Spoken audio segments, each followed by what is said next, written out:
Thank you. We have a very ambitious docket, and we have an hour and a half to do it. We're going to hear at 8 a.m. We're going to hear the solar bills because we have a lot of interest in those. And so we're going to roll through as quickly as we can. I've decided that we're going to take one comment in favor and one in opposition of each of these bills. And until we get to the solar bills, we'll may let a little bit more go through. So I would suggest if you have someone that has a strong opinion either way, let them be the spokesperson and make sure that they have your comments registered. We will make sure that you are noticed, that your opposition or support is noticed by standing up in the room. But whatever we don't get through by 8:30 is dead for the year. So with that, Delegate Wamper. Let's take attendance. I'm sorry.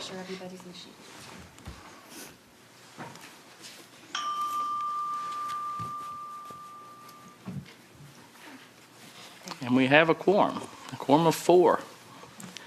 Good morning, Delegate Wamper. Good morning, Mr. Chairman. I have House Bill number 666 in front of you. Bad bill. I'm gonna work and make sure I don't get that number next year. This is a bill to adjust the conservation title of the code, establishing a policy at all of our state parks where anyone that shows up with a valid military ID or an ID of their veteran status would be granted free entry and free parking. However, they would have a 50% discount for all established rates for cabins, yurts, camping site rentals, shelters, boat launches, horse trailers, swimming, and equipment rentals. This is a bill I brought 2 years ago. A very simple logic of these folks fought and in many cases put their lives on the line to defend our country, and they ought to be able to enjoy it when they get home to the fullest, and I think at a much reduced price. And certainly if we could get there free, but I understand that might have a significant fiscal impact to the department. And so, Mr. Chairman, I hear you have a lot of bills. I'm glad to be first and not pass the 8:30 deadline. That's the bill, and I'd be happy to take any questions. Delegate Wamper, if you could tell us how this bill is similar to Delegate Guzman's bill. I did review Delegate Guzman's bill. Her bill has a National Guard provision in it, so it would only apply to the National Guard as I read it. This would be a little bit broader and allow all types of military and veterans to access our parks at a reduced rate. Mr. Chairman. Thank you. And if we do act favorably, this will have to be reported and referred. So any questions of committee? Hearing none. Anybody in the queue? We have one in the queue? No one in the queue. Anyone? Report. Thank you. Motion to report as and refer. Report and refer. Delegate Plum.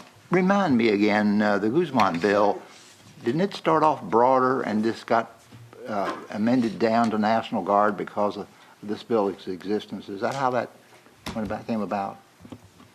Mr. Chairman, her bill did start out broader. She brought us a substitute, so that wasn't a committee decision, so I'm not sure.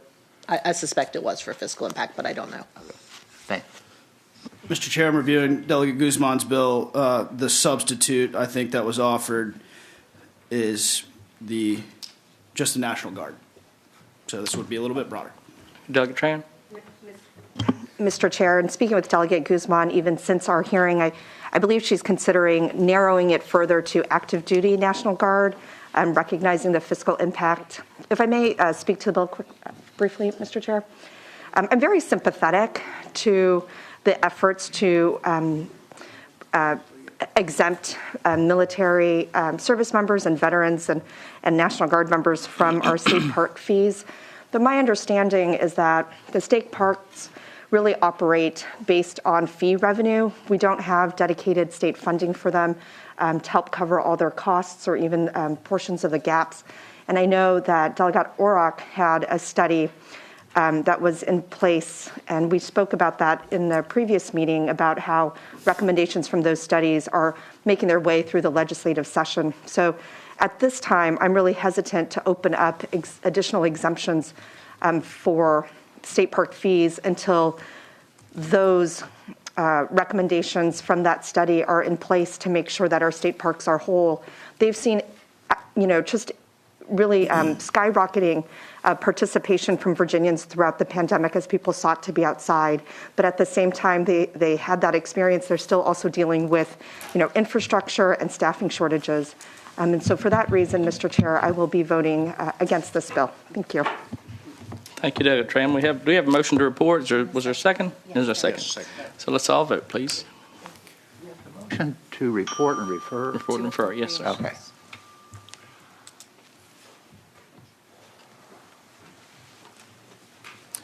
Bill reports 4-2. Thank you, Mr. Chairman. Thank you, Delegate Wamper. If wherever you want to. Next is Delegate Wright's Bill 1273. It's up to you, Mr. Delegate Wright. Thank you, Mr. Chairman. House Bill 1273 is a very simple bill. It states that any person engaged in lawful hunting with a dog shall ensure that the identifying the name of the owner or custodian and a current phone number be securely fastened to a substantial collar by the owner or custodian of the dog.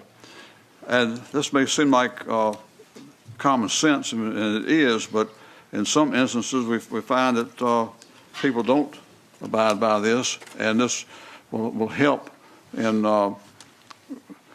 identifying dogs that are lost, and also at the end of the season sometimes people may have a tendency to not take care of their dogs as good, and as long as this tag is required on there, it'll be better to identify them at that time as well. So I'd ask the committee would favorably report on this bill.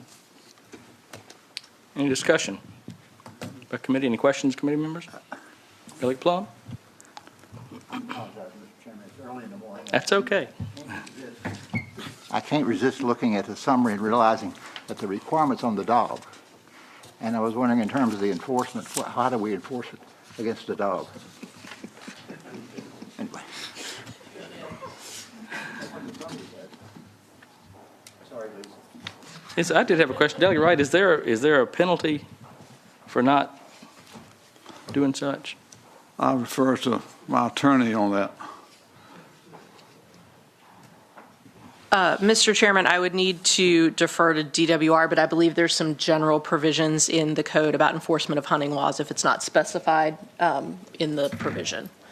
Morning. Good morning, Mr. Chairman. Ryan Brown from the Department of Wildlife Resources, and you're exactly right. There's a general provision in Title 29.1 that tells us that unless otherwise specified, most violations are Class 3 misdemeanors. Thank you. Anyone in the audience like to speak in support of House Bill 1273? Morning, Mr. Chairman, Morning. members of the subcommittee. Kirby Birch with the Virginia Hunting Dog Alliance. We asked the delegate to carry this bill for us. It draws a clear distinction between a lawful hunting dog and a stray, for example, and it helps animal control draw that distinction too. So, simple bill. We hope you will support it. Thank you. Thank you. Anyone in opposition? I'd like to speak supporting the bill. Well, we're only going to allow one comment in support and one in opposition. We're such a time rush this morning, but we will notice that you are in support. Anyone in opposition? All right. Anyone, all in favor, if you're in the audience, could you raise your hand, please? Okay, we got one. In opposition, we know none. So, what's the Move to report. Okay. There's a motion to report and second. Any discussion? Hearing none, please vote on the board.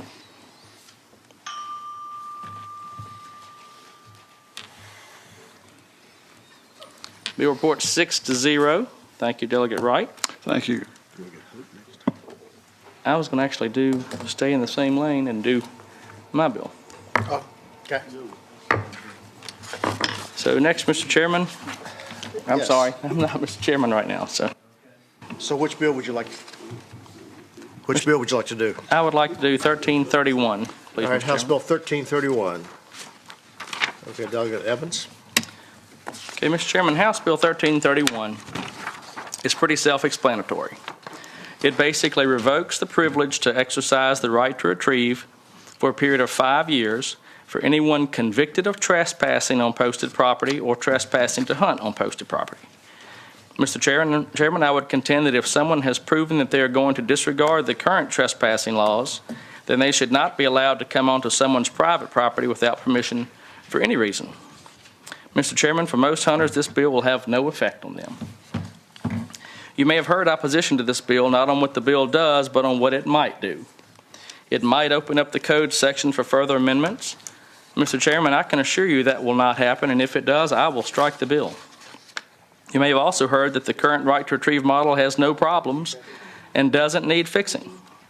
Mr. Chairman, that is a disingenuous statement. There is no real way to quantify the number of complaints regarding the right to retrieve due to the way they are reported. What we do know is that there were 599 complaints to DWR last year alone regarding hound hunting specific complaints. Additionally, 75% of the sheriffs representing hound hunting counties received complaints of hunting with dogs. Consequently, there were 56 charges made in 2021 regarding trespassing to hunt with dogs or trespassing to retrieve dogs. This is not the rural Virginia of 50 years ago. Land ownership is changing and has become much more fragmented. Very often, the new owners do not want any kind of hunting, much less allowing a convicted trespasser to come on their property at will. Mr. Chairman, I believe that House Bill 1331 will actually go a long way to preserve the right to retrieve for law-abiding hunters, not harm it as suggested. Finally, Mr. Chairman, this past deer season, my daughter and I caught 3 different hunters trespassing on my property, which is posted. One of them was a hound hunter who actually fled when I tried to identify him. Mr. Chairman, these individuals have been charged with trespassing on posted property and are awaiting their day in court. If convicted, I believe I should be able to stop them from coming back on my property for any reason without my permission. And House Bill 1331 will do just that. That's the bill. Do we have any questions of committee for the patron?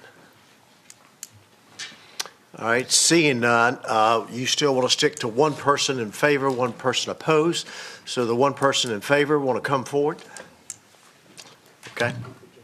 Identify yourself, sir. Where are you from? Good morning. My name is Judge Charlton. I represent the Virginia Property Rights Alliance, and we support this bill. Okay. Anyone in opposition? Okay. Kirby, you want to come forward?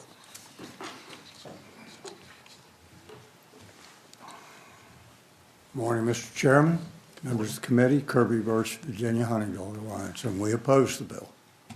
Okay. Well, tell us why, Yes, sir. briefly. Briefly, in the last year, under 18.2136, there were 56 complaints statewide. There were 54,000 licensed hunters in Virginia. Approximately 160,000 of them hunt with dogs. This bill would create a situation where anyone that has ever had a previous conviction for trespassing could lose their right to retrieve a dog, to rescue a dog for 5 years. Now, a lot of people get charged with trespassing complaints. Some get convicted. Some of them perhaps don't deserve it. But what does happen is the dog suffers, not just the owner of the dog.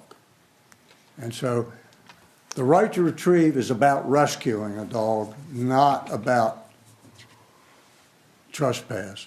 It's a forgiveness for trespass. The statistics are clear through the years.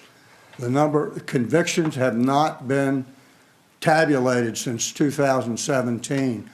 They're only an average in the period that we track from 2013 to 2017. They only averaged 4.5 convictions a year for right to retrieve. All right, thank you. See, any questions? All right, any questions of committee? But you'll wrap up. Mr. Chairman, I want to be very clear. I support the right to retrieve and have done so, and my voting record will prove it. I believe this bill will help landowner-hunter relations. And there, Mr. Birch cited 56 complaints. There are 599 complaints, 56 charges. Okay, so We're only talking about convicted trespassers who have had their day in court, who a judge has said, nope, what we see here is enough to convict you. You have violated the law. You have proven that you're not going to regard the trespassing rights we have. I don't believe that guy. I don't believe Virginia wants to be on record being the only state in the country that would allow a convicted trespasser to come on someone's private property 24/7, 365 for the purpose of, well, if they just say that they're looking for a hunting dog. There's no way to prove it. There's no way to prove it. I've had this abused on my own property. Someone was doing that. Well, it was on my property, and they were actually harvesting their marijuana. And Your marijuana or his marijuana? Well, that's for another day, but this was his marijuana. But his excuse for being there was he was looking for his dogs. Okay. And I can just tell you, Mr. Chairman, this is an area where my daughter and I hunt. This gentleman that we caught is retaliatory, and if he comes back on my property, it's going to be a problem, and even if he says he's using the right to retrieve. So I just think it's a good way to protect the right to retrieve for a long time. All right, so what's the committee's pleasure? Have a motion to report. Do I have a second? Have a second. All those wishing to vote, please do so.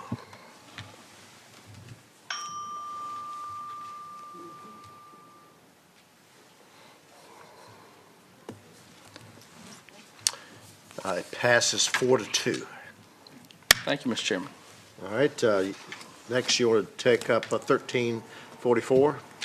Yes, sir, Mr. Chairman. House Bill 1344. There's a substitute. All right, we get the substitute before us. Somebody want to move the substitute? So moved. Second? Second. Okay, all those in favor say aye. Aye. I think that was 2-0. I think you're right. All right, the substitute's before us. Delegate Edmonds. Mr. Chairman, the difference between the substitute and the original bill was drafted to allow firearms when exercising the right to retrieve, and that was absolutely not my attempt. And it was just a drafting error, so that's the difference between the two.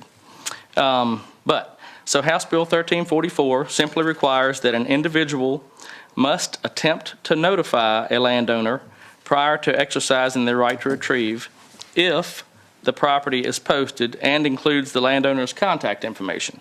It does not require permission. It simply requires a courtesy call or text prior to going onto posted lands to retrieve a dog. And I think the genesis of that is pretty easy to understand, that if someone has deemed that they care enough to put their contact information on signage, then it would be nice to have a courtesy call or text, at least an attempt. You don't even have to do it. You just have to attempt to do it. Well, you have to do it, but you have to prove that you attempted. So that's the bill, Mr. Chairman. Any questions of committee? All right, one person in favor of the bill want to speak?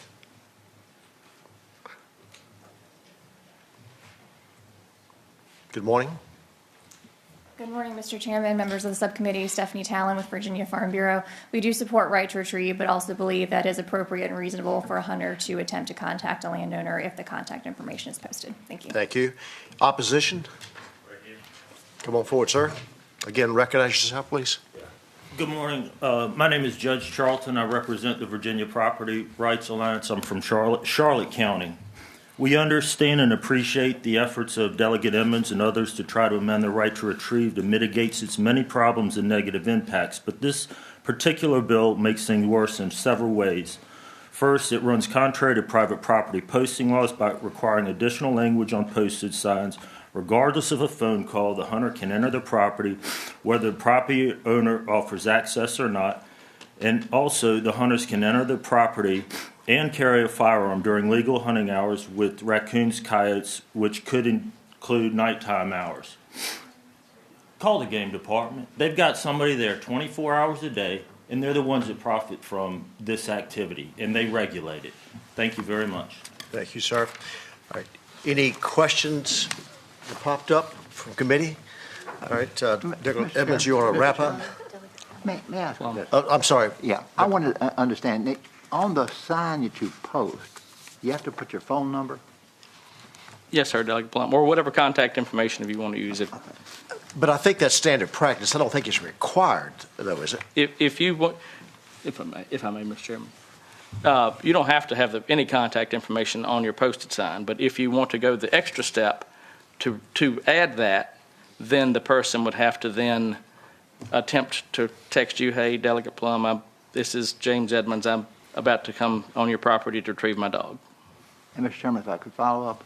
Yes, sir. And no concern that you post for the public's knowledge that contact information? That doesn't cause you any concern? So the concern you have is hackers are going to be riding through rural Virginia looking for your phone number?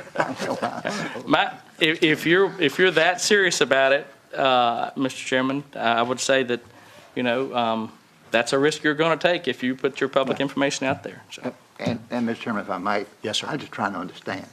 Absolutely. I'm not taking a position. I'm trying to understand. This didn't happen in Fairfax County, does it? Well, I don't know. It could. The other issue I think I have with this is that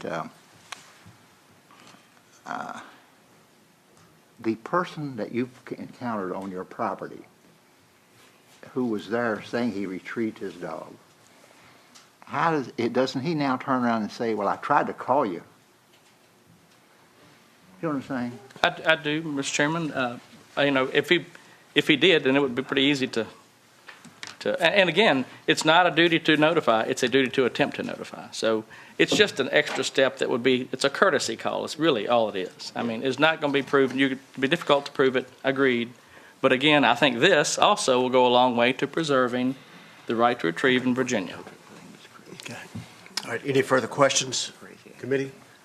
All right. Seeing none, what's your pleasure? Move to report. Have a motion to report. Do I have a second? Do I have a second? Can I second my own bill? Sure you can. Then I second my own bill. Okay. I don't think it's a conflict of interest, is it? I don't know. All right, but anyway, you seconded your own bill. So we have a motion and a second to report HB 1344. All those wishing to vote, please do so.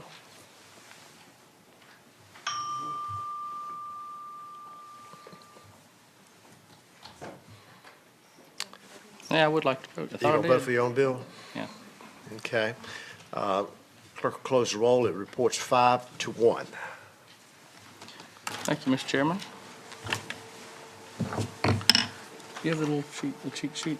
Where's the cheat sheet? This is my cheat sheet. The cheat sheet that tells us which next bill. I had it. Delegate Hope's been here for Yeah, okay. Delegate Hope. Good morning. Good morning, Mr. Chairman. I have House Bill 1317, and I do have a couple line amendments. I can find another one. I'm sorry, Delegate Hope. You have some line amendments. Is there a motion on amendments? Motion to move the amendments is properly before us. Thank you, Mr. Chairman. I'm bringing you this bill as the recommendation of the Study of Tree Conservation and Preservation and Development Work Group that met over the off-season. This is their recommendation to put together this 10-year plan for the Department of Forestry, a 10-year plan on statewide urban and community forest management. That's the bill that's before you to continue this conversation and we'll be more strategic about bringing all the parties together in developing this plan. I'm not aware of any opposition to the bill. Excuse me, Delegate Marshall.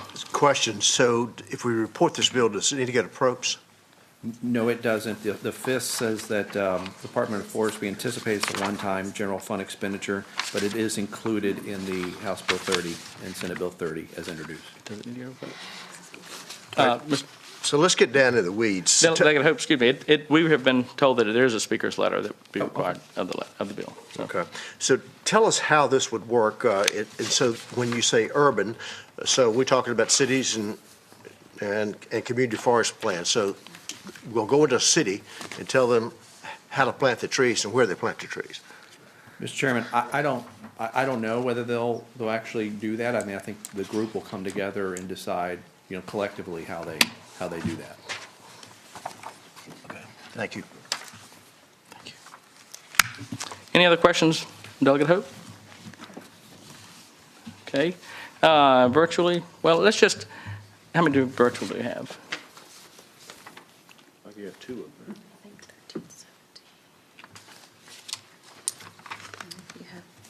So in the queue, we have, is there anyone in the audience that's going to speak for it? I kind of defer to those in the audience first. So I will recognize those in the queue who are in favor of the bill, and that would be Brent Hunsinger of the Friends of the Rappahannock and Pat Calvert of Virginia Conservation Network. So we know that you are in support of the bill. So good morning. Mr. Chairman, members of the committee, Corey Connors with the Virginia Forestry Association. We want to thank Delegate Hope for bringing this bill. We participated in that stakeholder group last summer, and HB 1317 reflects the consensus position of the stakeholder group on urban forestry. It will provide, having a plan will provide critical resources for planning, planting, and maintenance of urban forests at the local level. It would equip localities with the tools needed to manage these critical ecosystems that filter air and water, control stormwater, conserve energy, provide animal habitat, combat the heat island effect, strengthen social cohesion, spur community revitalization, and add economic value to our communities. For those reasons, we support this bill. Thank you. Anyone in the audience that's also in support, please raise your hand. Okay. Duly noted. Okay. Anyone in opposition in the queue? I didn't see anyone in opposition in the room.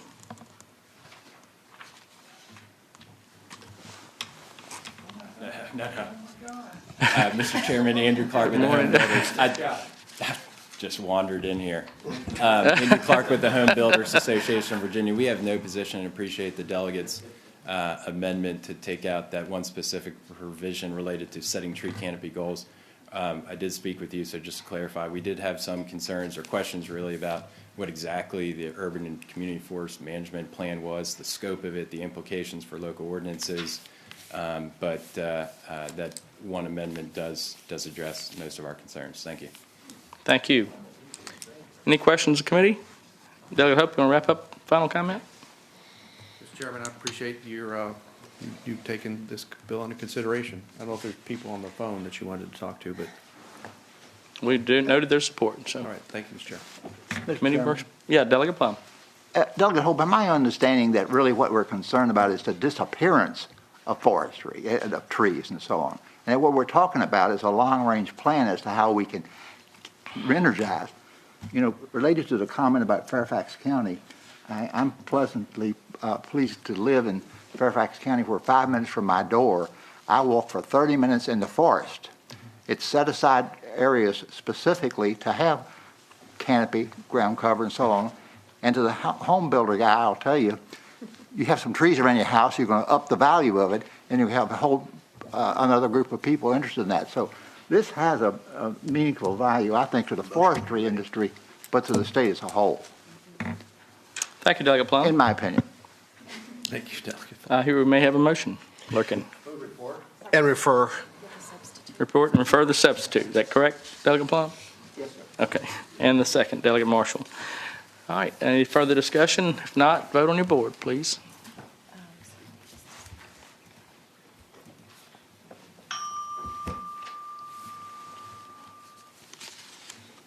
Bill report 6-0. Thank you, Mr. Delegate Chairman. Hope. Thank you. Mullins. I had, yeah, we'll do Delegate Mullins next then. Good morning, Delegate Mullins. Good morning, Mr. Chair. It's good to see you. Good to see you. Thank you so much for hearing House Bill 508. Mr. Chair, House Bill 508 would direct the Department of Historic Resources to create a ongoing memorial and historical service for the Negro Motorist Green Book, which, as many of you may recall, the Green Book was quite literally a green handbook that communities of color would carry with them throughout the United States when they were traveling during the 1930s through the 1960s. Many of those sites no longer exist or are not currently notated. In fact, in a moment, hopefully you'll be able to hear from Ms. Susan Hellman, who is from the University of Virginia, who has been researching these sites on an ongoing basis. And we believe we have 315 of them in 56 Virginia towns and cities. This bill would allow for a historic designation at the place in which those sites mentioned in the Green Book occurred. We think that this will be beneficial to the businesses that now exist there, as well as to the communities that will learn their history. There is a small fiscal impact. I've spoken with our appropriator friends who say that they will be able to accommodate it in the budget were this to be acted favorably and sent to approps. Thank you, Delegate Mullen. We do have a letter, so it would have to be reported and referred if so desired. Any questions on the committee? Delegate Mullen, we had earlier, I don't know if you were in the room, but I had asked that we have one person speak in support and one in opposition. So if you have someone you'd like to designate. Hellman had been. She's on the queue, I think. I believe she's from the University of Virginia and would like to be able to speak So briefly. Susan Hellman.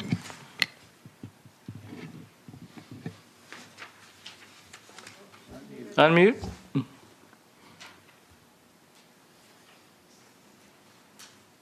Got it. Good morning. Good morning. Thank you. My name's Susan Hellman. I'm an Alexandrian. I'm documenting all Virginia sites listed in the Green Book. I'm working with the University of Virginia. I'm not employed by the university. And its Institute for Advanced Technology and the Humanities, which uploaded all of our data that we've got thus far to the website community.village.virginia.edu/greenbooks. Other states are either on the list on the website or they're in progress right now. In recent weeks, we began discussions with the Virginia Department of Historic Resources to determine how best to work together to share our data and get it out there to the wider public. We undertook this project because these sites spotlight an important and disappearing layer in the African American landscape.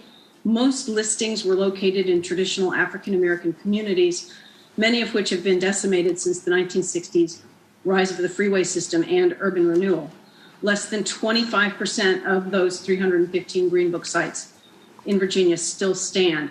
Some sites that I photographed several years ago, I started working on this in 2016. Some have since been demolished since I took those photographs.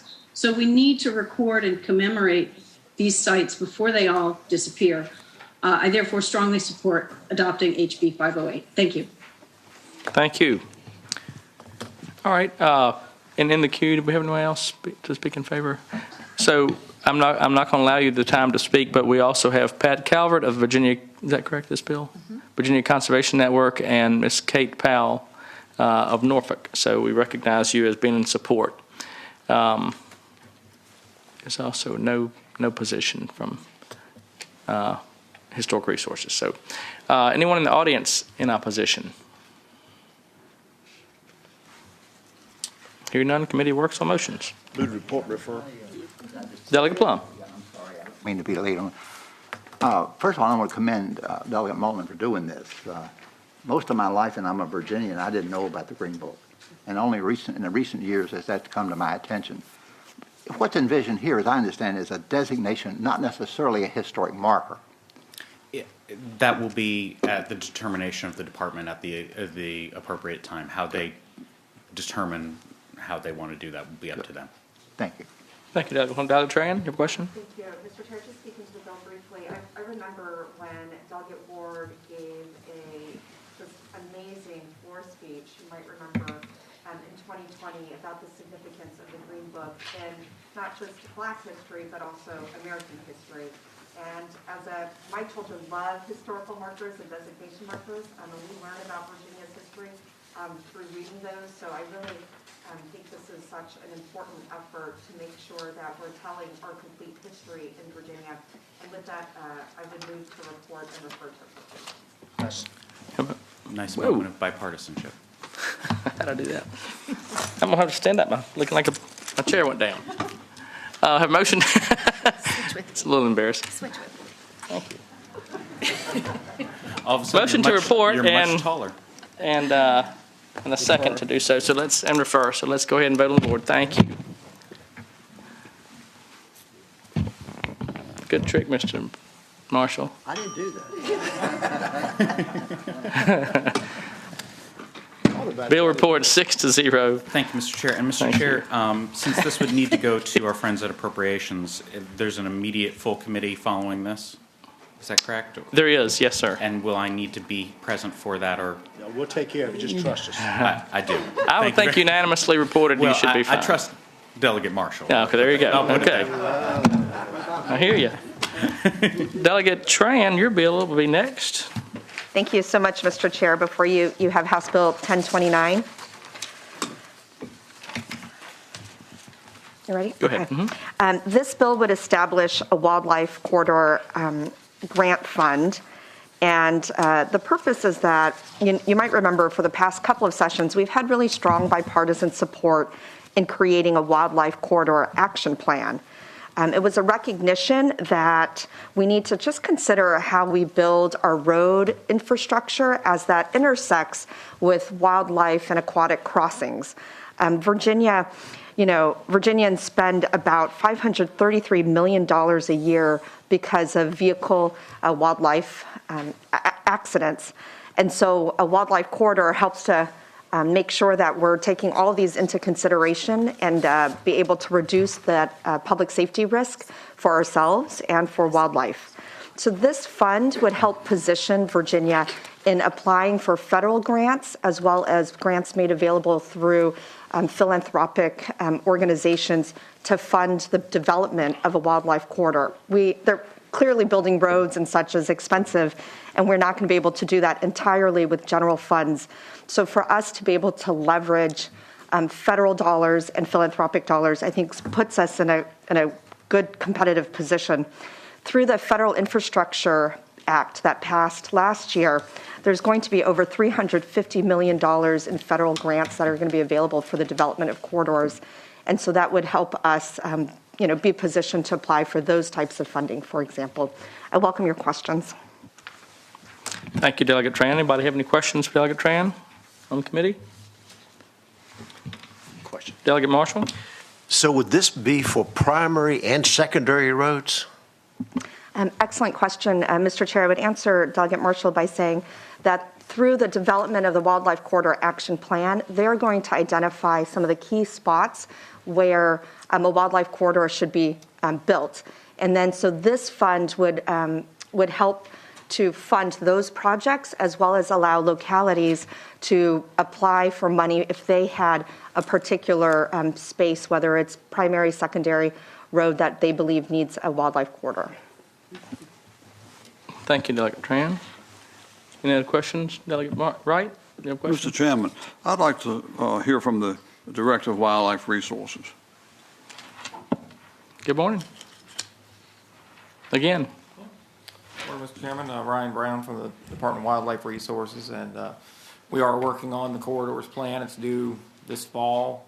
It's been a couple years in development. I don't have any issues with how the delegate described her bill. I think she did a good job explaining to you what it would be. We don't have a formal position on it, but certainly as you develop plans to do construction work and other things to establish these corridors, it's going to have to be funded somehow. So.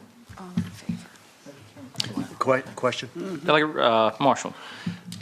So has VDOT come up with any kind of ballpark number of what this is going to cost? Well, Delegate Marshall, while the plans on a statewide basis, these are actually individual projects. The most cited one that people talk about is on Interstate 64 out by the Ivy exit where they put fences up. So it's really, while it's a Commonwealth-wide plan, budgeting for it would be on a project-by-project basis and vary accordingly. Thank you. And just for the benefit of the committee, if this bill is reported, it will have to go to appropriations. Mr. Chairman. Delegate Plum was next in the queue there. Sorry. Can I ask the director a question? It's been represented that there's sizable amounts of federal dollars available, that these projects are going on across the country. And in order to be able to receive those federal monies, we have to have some way to dispense them, so to speak. Is that your understanding, that federal monies are available? Yes, I would say that federal monies are potentially available. Now, the terms of getting those and how they need to be housed and things like that, I'm not as familiar with. Thank you, Mr. Chairman. Delegate Fowler, you have a question? Just, I don't know, I think this is a very interesting discussion, but I just want to point out to folks that, where I live, my driveway is about 3,000 feet long, and I think I have at least 2 wildlife corridors right on that. And then when I get on Mount Herman Road to head over to Ashland, I think there's about 4 or 5 wildlife corridors on that.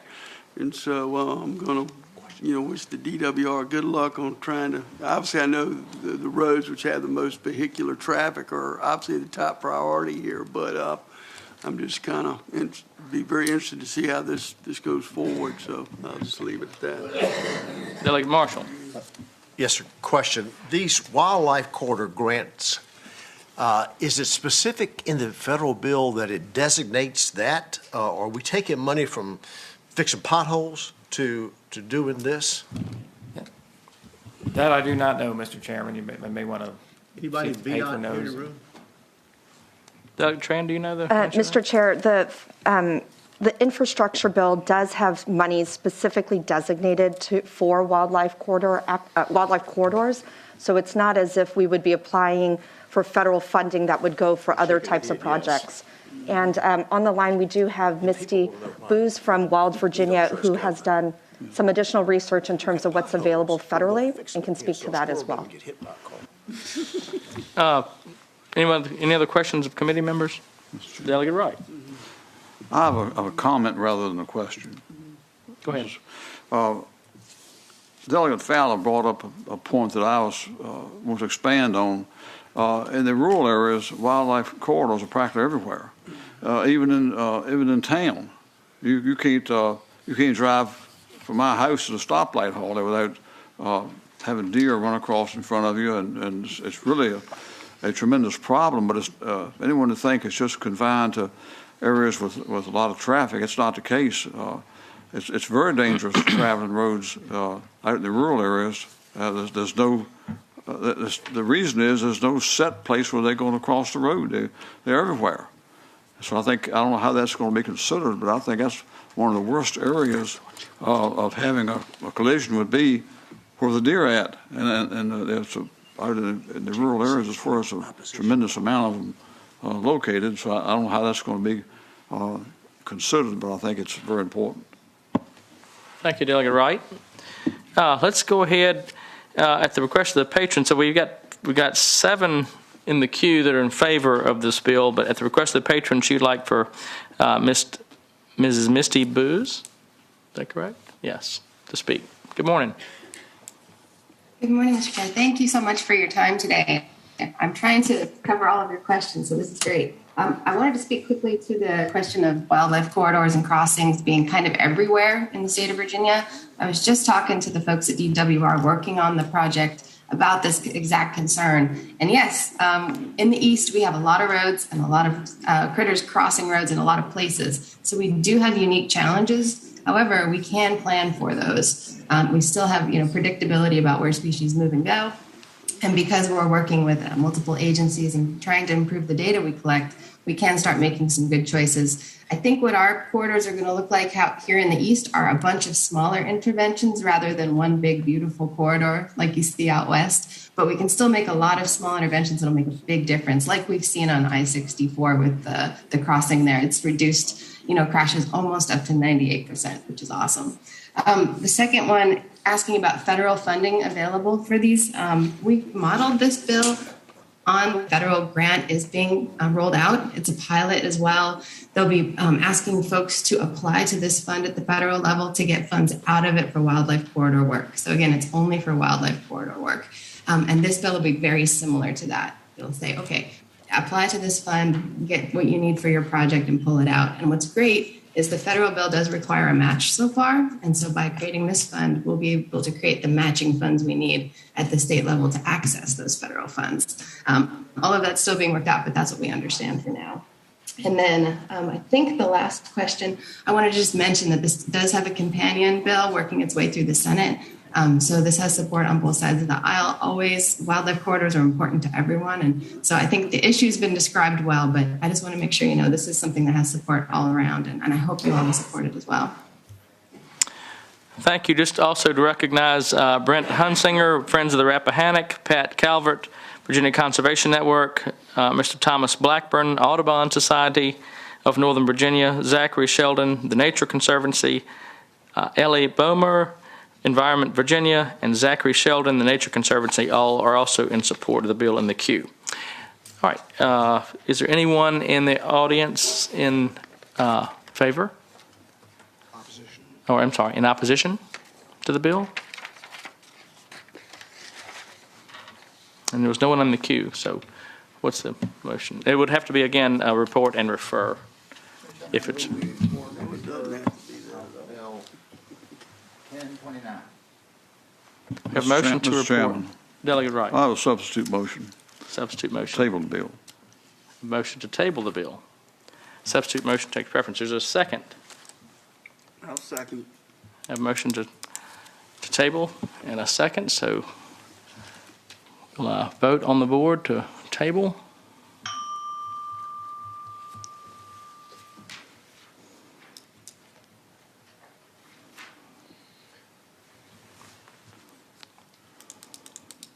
Let me close the vote. Fails. Yeah. Motion to lay on the table fails. So underlying motion is to report. And refer, I'm sorry. Give me just a moment.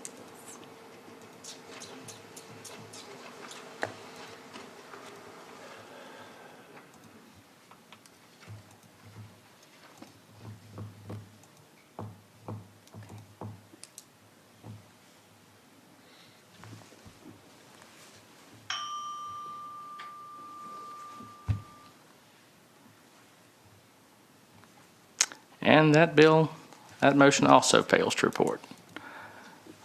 Thank you, Mr. Sorry, Chair. Delegate Tran. All right, the committee, we are actually ahead of schedule. Can't believe that. That's good. So we did start 10 seconds early. But I told Delegate Weber that we would not start until 8 a.m. So out of courtesy to him, we'll be at ease until 8 a.m., which at that time we'll hear the two solar bills. So just stay tuned, sports fans, as Delegate Orrock would say. Text them and see.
Back to order.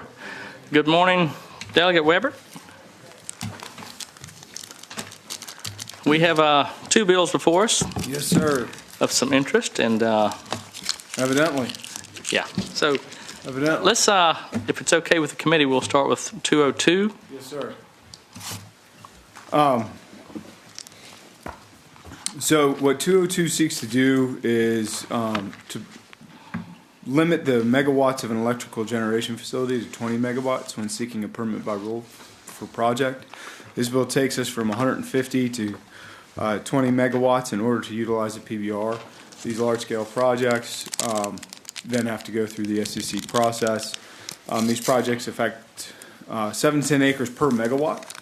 So when you're talking about 150 megawatt project, you're talking about affecting 1,000 to 1,500 acres of land, and quite honestly, that's bigger than my family farm.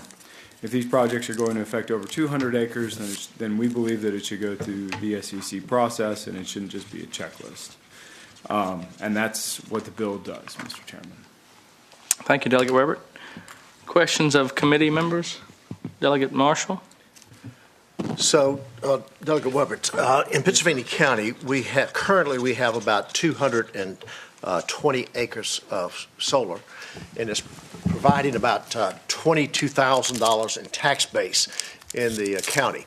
There is a process being built today that's over 2,000 acres of tax base. My average income in Pennsylvania County is in the mid-30s. So this money that is going for solar in my part of the state is helping to pay for schools.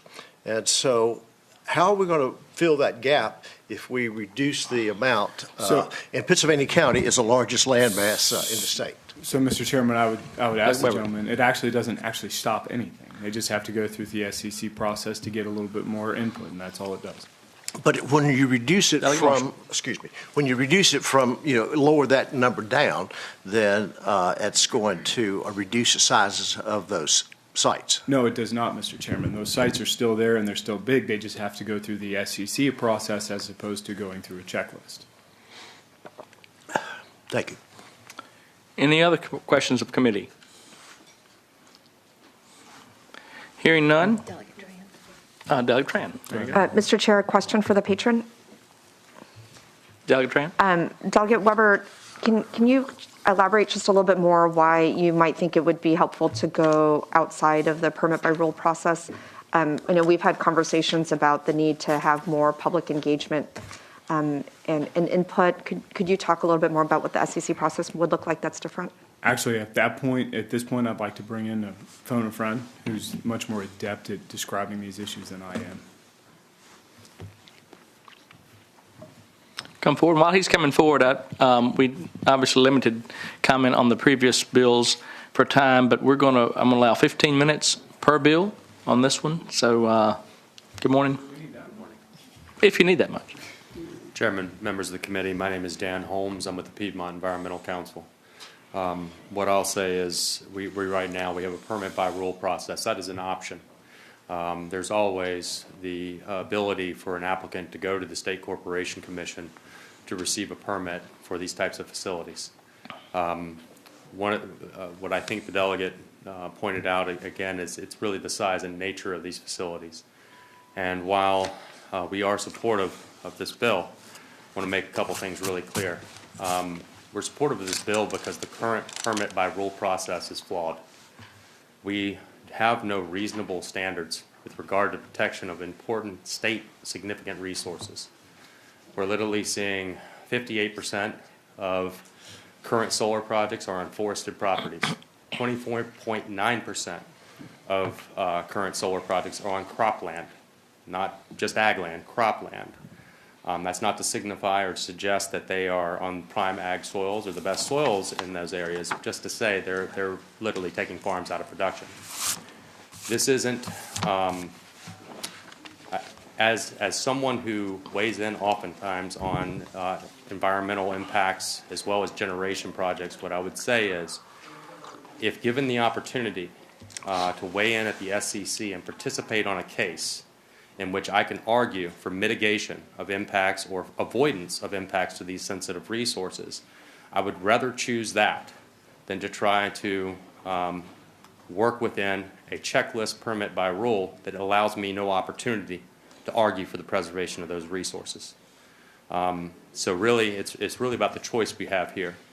And what I will say is, absent those reasonable standards in a permit by rule, which I believe another bill will be coming up that we strongly support, absent those types of standards, a bill like this affords an opportunity for the community and other interested parties to actually be a participant in a case, to actually have a voice in what occurs with regard to those resources, and to argue the importance of these state resources before the Commission so they can weigh the multiple goals of the Commonwealth with regard to what those resources offer.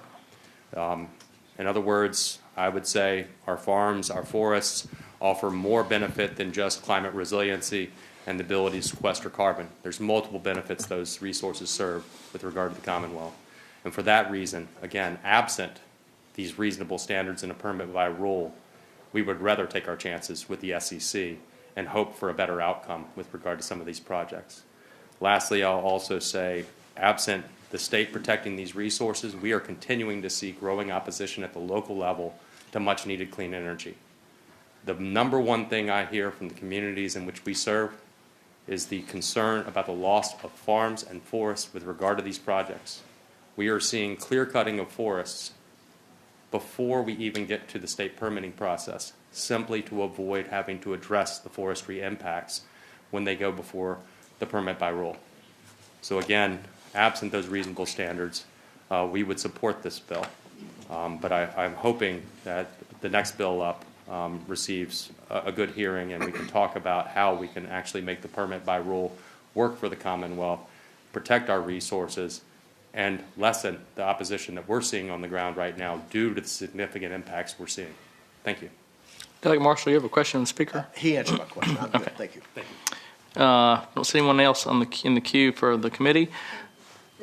Delegate Tran? Mr. Chair, is somebody from DEQ here by any chance? Good morning, Chairman and fellow delegates. I'm the Mike Rolban, the department chair. We have no position at this time, and we're not the lead agency, but I can answer questions. I do have a question for this Delegate Tran. for the gentleman, sir. Last year when this issue came up, I think there was a lot of discussion about, wait, let's hold on changing the process because DEQ was going to issue new regulations, and let's see how that process plays out. Could you speak about the status of those regulations, please? I'm going to have to ask Angie Jenkins if there's, because I'm not sure, I didn't realize there was new regulations in process. Good morning. Good morning. Thank you, Mr. Chair, Delegate Tran. My name is Angie Jenkins. I'm with the Department of Environmental Quality. The agency has been working on regulations.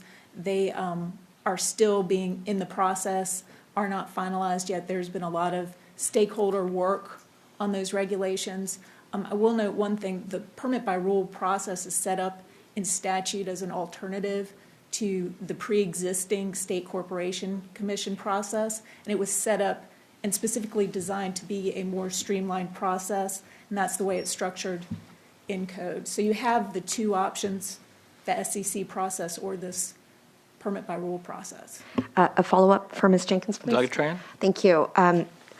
Are you able to share with us at all the discussions in the regulatory process about addressing some of the stakeholder engagement pieces that the previous witness expressed concerns about? I was interested in the existing process and whether or not the updated regulations will address some of those concerns as we're considering, right, taking away this option. Sure. Thank you. The statute actually is very prescriptive as to the program and the outreach with respect to a permit by rule and the comment period, those types of things. I believe a lot of the discussions, and there are folks in the room, I think, I did not participate in this particular regulatory advisory panel. I think there are folks in the room who did and may be able to speak in more details to some of the discussions that came up. Okay. Any other questions of the committee? We also have, well, we don't have anyone in the queue in favor. Is there anyone in the audience other than the gentleman that spoke that is in favor of 202? Okay, we'll take opposition comment now. Anyone? Virtually, we have in the queue, Mr. Dix, I usually take virtual Yes, sir. First. We have Mr. Matthew Thornton of Long Road Energy. If you could keep your comments to within a minute, please. Yeah, absolutely. Chair Edmonds, members of the committee, thank you for the time today. Matthew Thornton, Director of Development for Long Road Energy, 14 years of experience in siting and development of wind, solar, and natural gas projects throughout the country. Long Road Energy is currently developing 2 utility-scale projects in the state, representing an investment of over $300 million. Here today to oppose House Bill 202. As drafted, this bill will discourage development, jobs, tax revenue, and push billions of dollars of investment potentially out of Virginia and into other states that are a little bit more business friendly. The original process set up by a Republican majority for the permit by rule process has helped streamline project permitting and siting, allowing projects to be more efficiently using their dollars towards potentially siting agreements and working with the counties nearby, and has helped increase the speed and ultimately lowering the costs of solar projects that are sited within the state of Virginia. I think that there are... Mr. Thorne, we're going to have to ask you to wrap your comments up there. Absolutely. So, yeah, thank you. Thank you. Also in the queue with no position is the SCC if we have questions. So, Mr. Dix, good morning. Yes, sir, Mr. Chairman, members of the subcommittee, appreciate the opportunity of speaking to you this morning. I'm Chip Dix with the Chesapeake Energy and Storage Association, and there are a number of solar developers and other parties interested in this, and you ask us to consolidate our comments through one person, and so I'm that person. First of all, with respect to House Bill 202, the comments from Mr. Holmes basically address the issues that are in House Bill 206, the farmland and other issues and the defects that he believes exist in the current permit by rule process, not so much this particular bill. So I would suggest to you that in the event that this bill would be considered for passage, it needs to be studied first on what flaws there might be existing in the PBR process. The PBR process has a number of different levels of public input, and when you think about that public input, they're required to hold a community meeting and all kinds of things that are in the existing PBR process.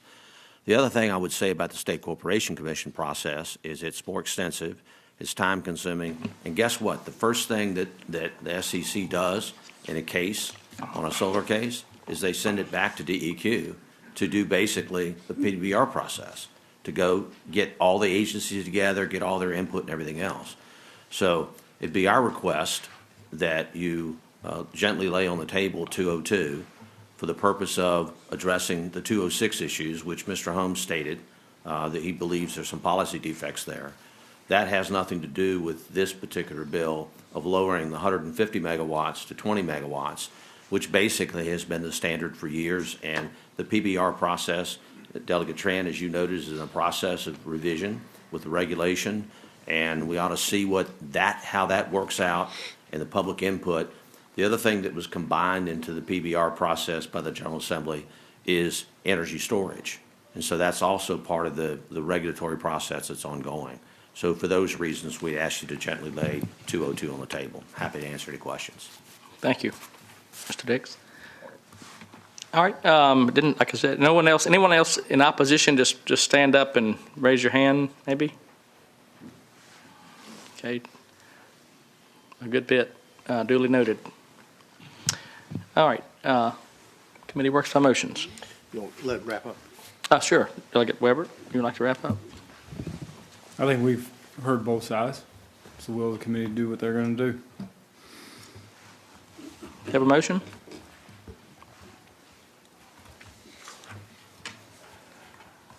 Not hearing any motions. Have a motion. Gently lay on the table. Have a motion to lay on the table? Second. And a second. Gently. We didn't need to be gently. But I'm glad Mr. Dix seemed to be gently. Only one person. I like that. Clerks will close the roll, and the bill is gently laid on the table, 5-1. All right, we've got 206 next, and we've got 12 minutes. All right. Thank you, Mr. Chairman. Mr. Chairman, next up is 206, and I have a substitute that I'd like to put before you, if I could. Lisa, could you tell us what the substitute does? Yes, sir. I'm posting it. Bear with me for 1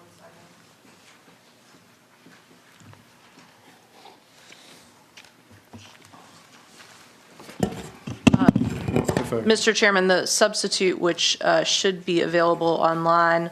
If you want, I can. Excuse me? I think I can explain it. Okay.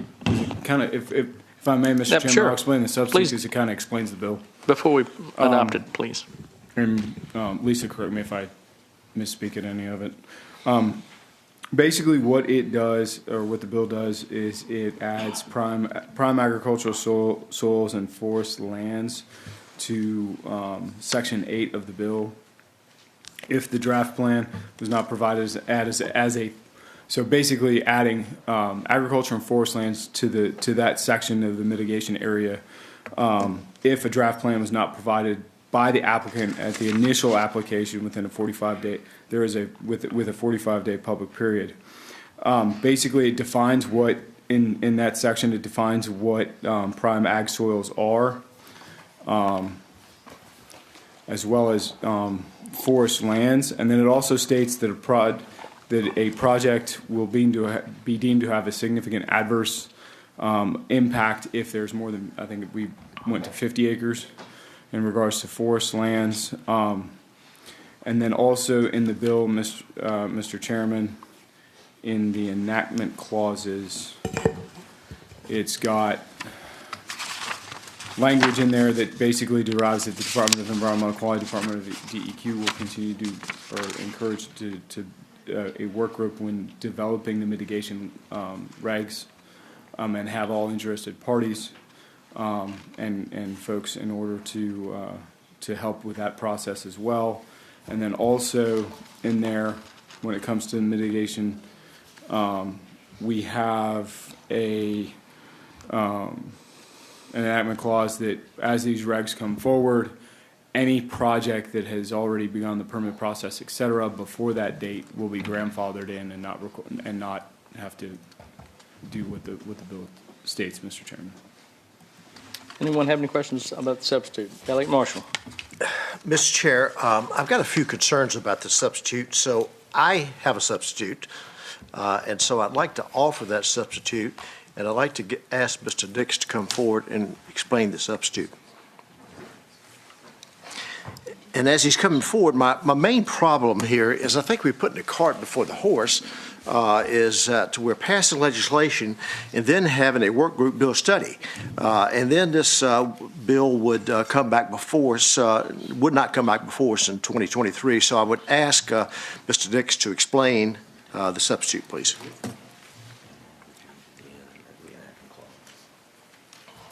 Mr. Chairman and Delegate Marshall, so the substitute does two things. Number one, it deletes the 10-acre and 20-acre reference in Delegate Webert's existing substitute. And then 50, now 50. Then it also basically strikes two of the enactment clauses that require DEQ to implement the legislation that would be effective July 1 of this year. And the last thing it does, since the study group and the study language that Delegate Webert and the solar groups have been working on, that we talked about last weekend, that language in terms of the study was incorporated in Delegate Webert's new substitute. So we feel the study language is good. We just feel like Delegate Marshall that the study ought to occur before the legislation becomes effective. So with that, we propose a reenactment clause.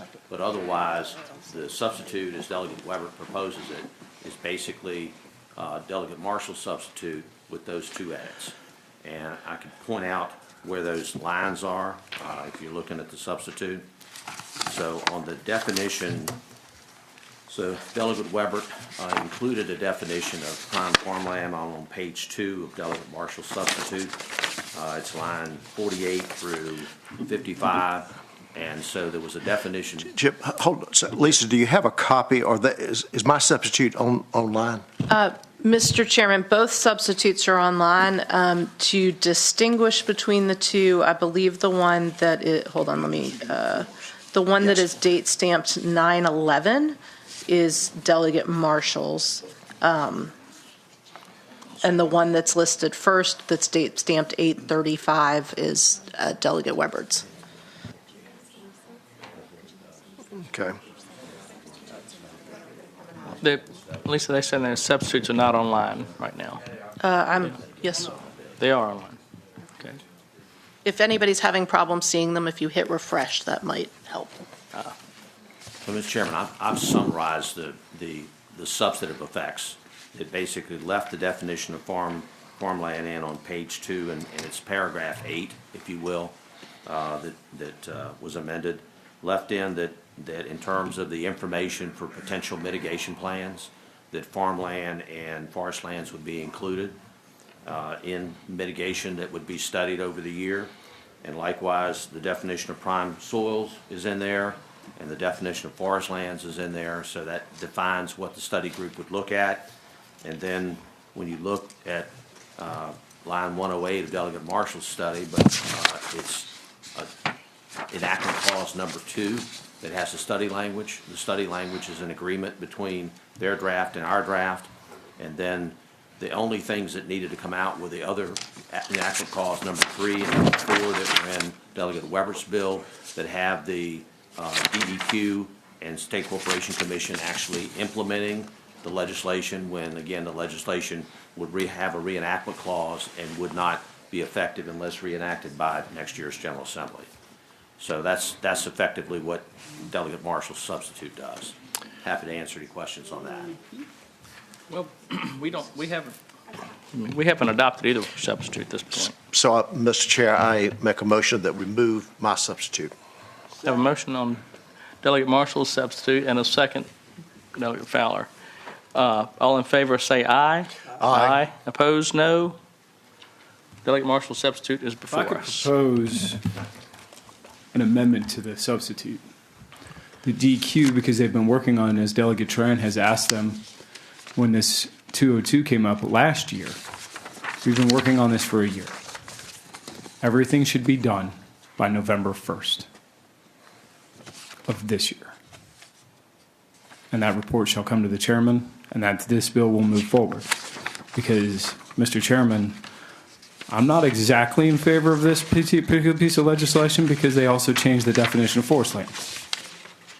And I don't know about you, but I know that solar is a clean energy, or at least they claim to be. But also, solar is an impervious surface. And the way they're defined with WIP, DEQ, and all that, we still have to clean up our bay. And if we're putting a bunch of solar on the ground, and also having, these are things that localities need to take into effect, right? So if we're going to start kicking the can down the road on the mitigation piece, we also need to make sure that we have these regs in place. Because for however many, the decade that I've been here, I've been fighting to get full funding so that BMP, so that our agricultural community is no longer a target for the Chesapeake Bay. We've worked on stormwater. We've done all of these things in order to protect the bay.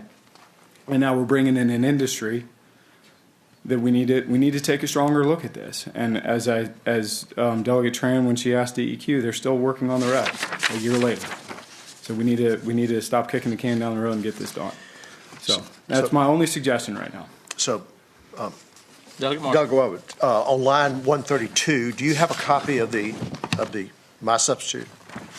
So it looks like on line 32 it says no later than November 15th. So you'd like to change that to November? I'd like to move it as fast as possible. Delegate Marshall, do you accept that amendment? Well, I don't know what fast as possible is, but do you want to move it to the 1st of November or? November 15th. I won't know, because then shouldn't we have it ready by then? It's been a year and a half.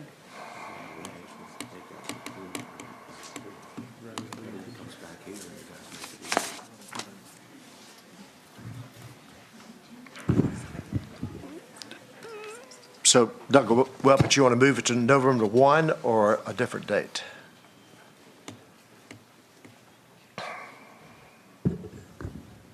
We could do November 1. I'll do 2 weeks, 3 weeks, a month. I don't care. So do we have a motion on the amendment to the substitute?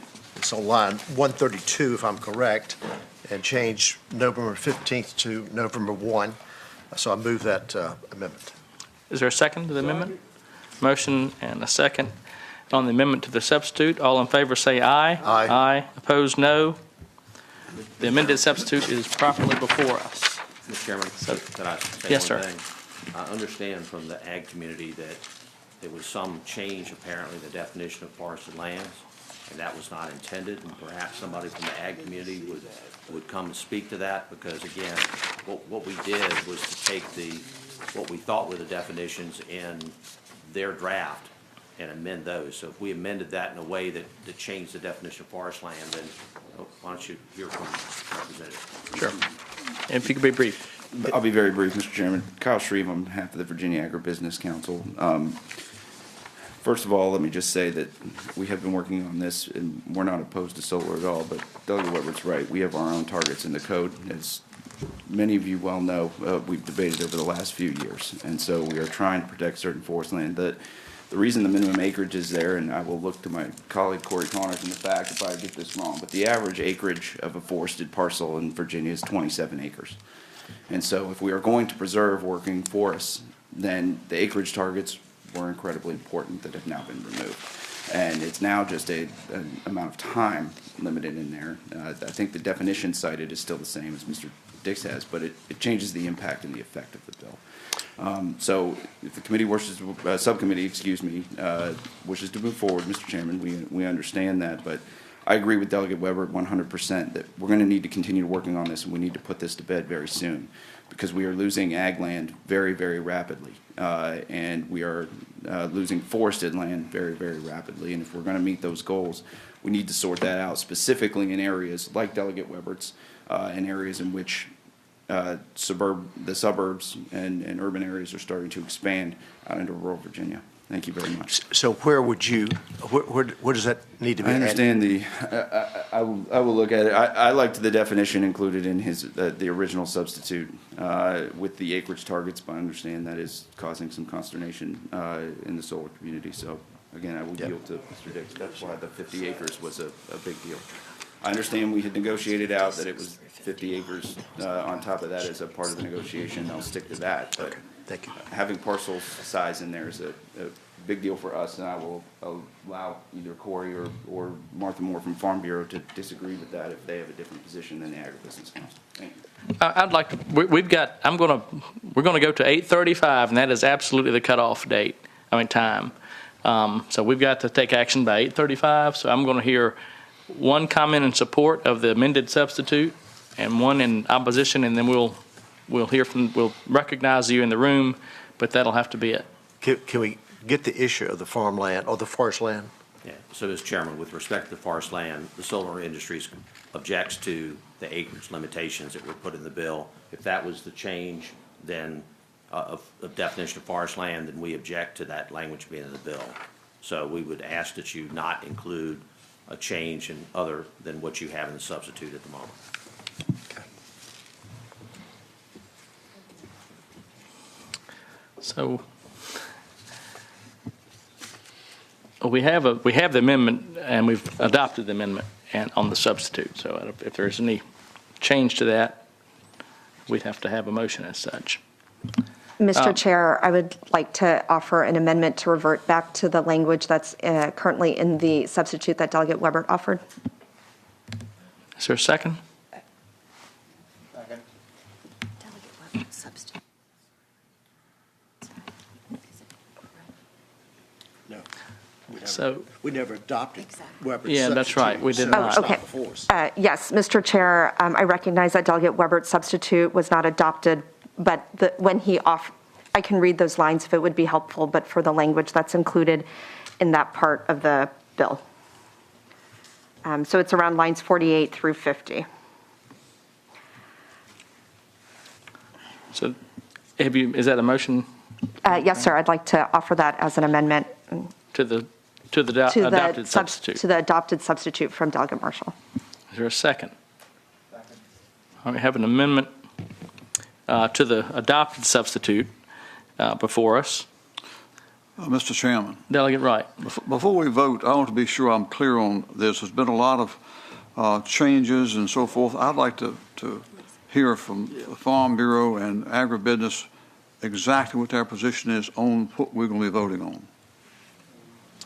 Again, I'll state we have 2 minutes before this bill is not going to be alive for no action. But I think that Mr. Shreves just answered that question. If I may, Mr. Chairman, Not to really my quick. satisfaction. Delegate Wright, it's the language that Delegate Tran is trying to amend is the acreage limitations for 50 acres of forest.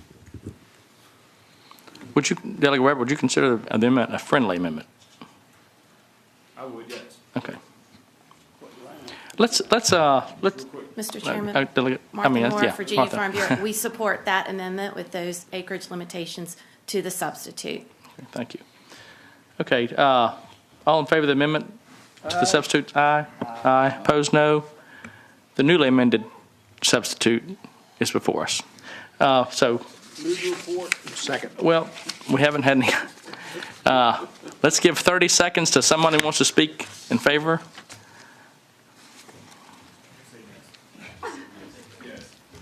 My name is Dan Holmes, Piedmont Environmental Council. We support the bill. Okay. Thank you. With enthusiasm. Let's just raise your hand if you're in support of the bill as amended. Okay.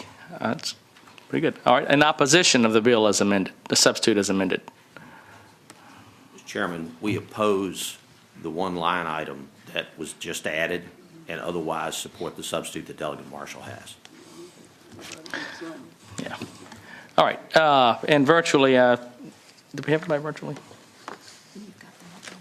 Okay. We'll just have to recognize you. Everybody look to the board and are they in? You could have them raise their hand. Yeah, raise your hand if you're in support virtually.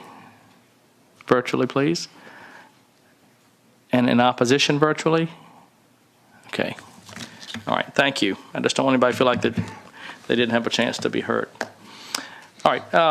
What's the pleasure of the committee at this point? Move the report. As the substitute. Substitute as amended. The amended substitute. Yeah, what he said. Does clerk understand? Everybody good? Okay, and we have a second. So all those in favor, please vote on the board, please.